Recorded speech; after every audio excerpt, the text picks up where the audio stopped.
인간의 창의적인 삶과 거룩한 죽음에 대한 이야기인 인문학.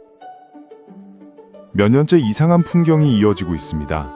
서점에는 인문학 책이 쏟아지고 인문학 강연에는 사람들이 북적이는데 정작 대학 안에서는 인문학과가 취업이 안 된다는 이유로 외면받고 있습니다.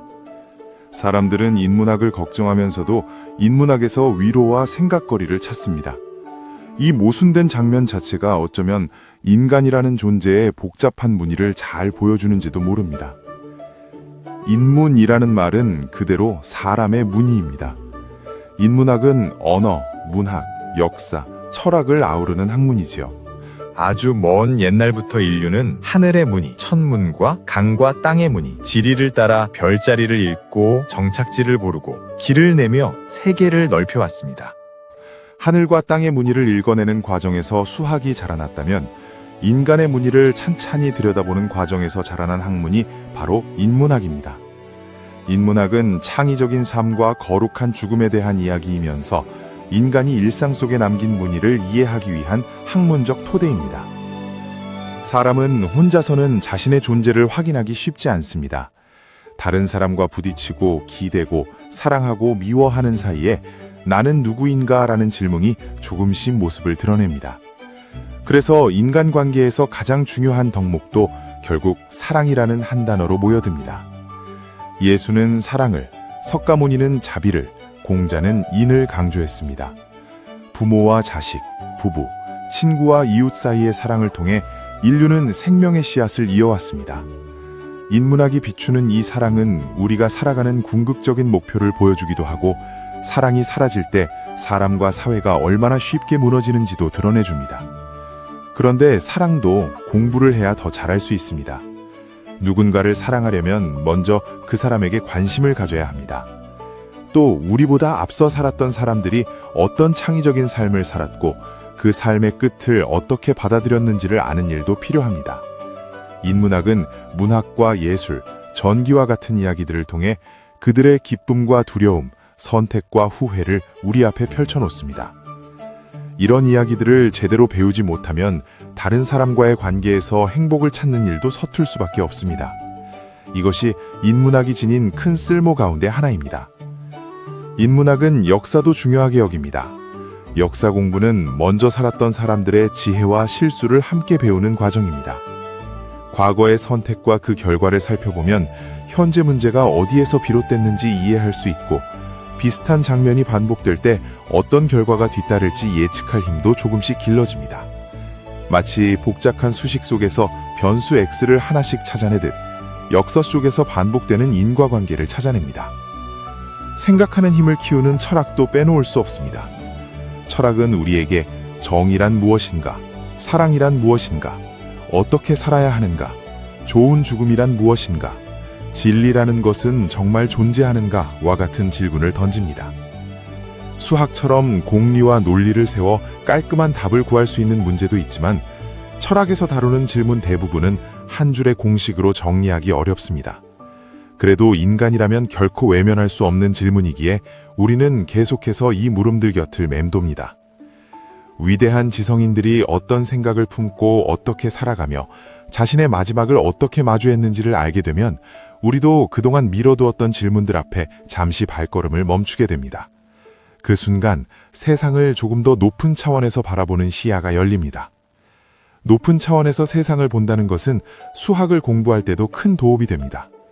인문학이 무엇을 물어야 하는가, 무엇이 인간에게 정말 중요한가를 묻는 학문이라면 수학은 그 물음 속에서 드러난 무늬를 숫자와 기호, 도형과 관계식으로 정리하는 언어입니다.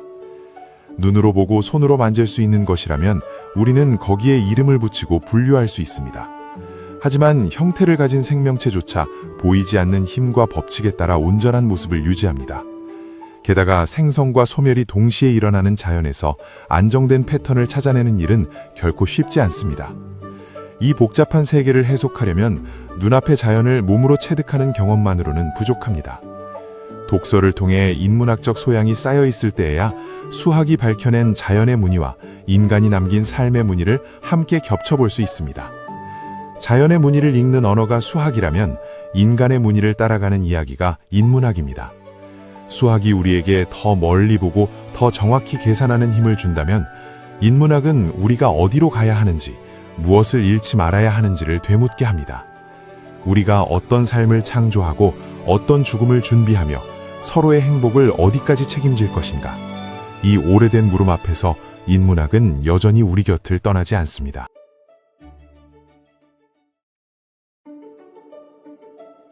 The Humanities as a story about a creative human life and a sacred death. For the past several years, we have been seeing something unusual. Bookstores are filled with books on the humanities, and lectures on the humanities are packed with people. Yet on university campuses, departments of the humanities are often overlooked because they are considered not useful for getting a job. People worry about the future of the humanities, and at the same time, they turn to the humanities for comfort and ideas to reflect on. This contradiction itself may reveal the complex motif of being human. The word humanities literally means the motif of humans. The humanities are fields of study that bring together language, literature, history, and philosophy. From long ago, human beings have read the motifs of the sky, astronomy, and the motifs of rivers and land, geography. By reading constellations, choosing places to settle, and building roads, they gradually expanded their world.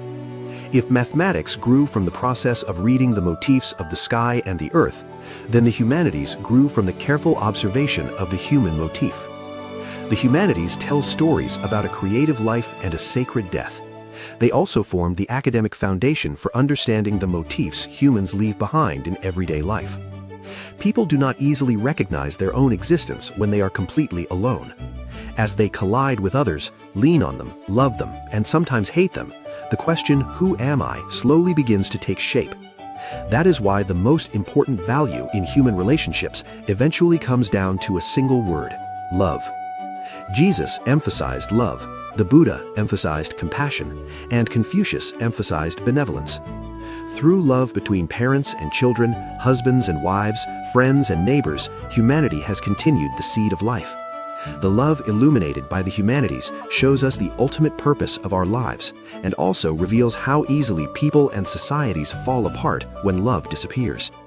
Yet love too grows stronger through learning. To love someone well, we must first take an interest in that person. We also need to understand what kind of creative lives people before us lived, and how they accepted the end of their lives. Through stories found in literature, art, and biographies, the humanities place before us their joys and fears, their choices and regrets. Without properly learning these stories, we are bound to struggle to find happiness in our relationships with others. This is one of the great strengths of the humanities. The humanities also place great importance on history. Studying history is a way of learning both the wisdom and mistakes of those who came before us. By examining past choices and their outcomes, we understand where present problems began. When similar situations arise again, we gradually gain the ability to predict what kinds of results may follow. Just as we carefully identify variables one by one in a complicated equation, we discover repeating cause and effect relationships within history.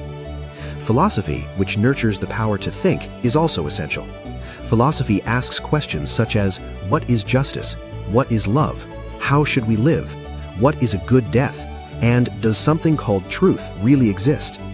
Some questions, like those in mathematics, can be solved clearly by setting up axioms and logic.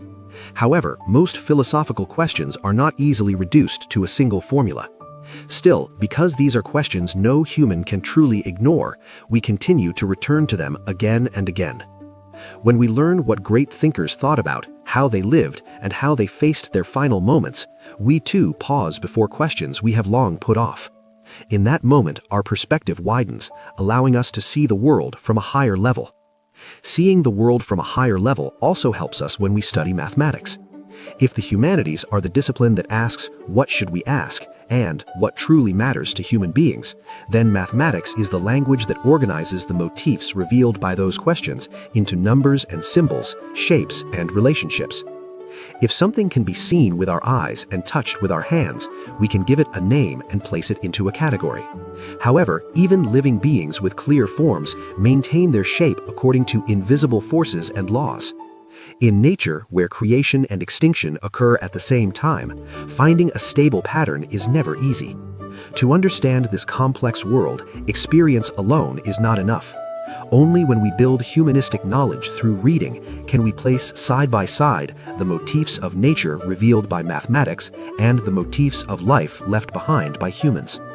If mathematics is the language that reads the motifs of nature, the humanities are the stories that trace the motif of humans.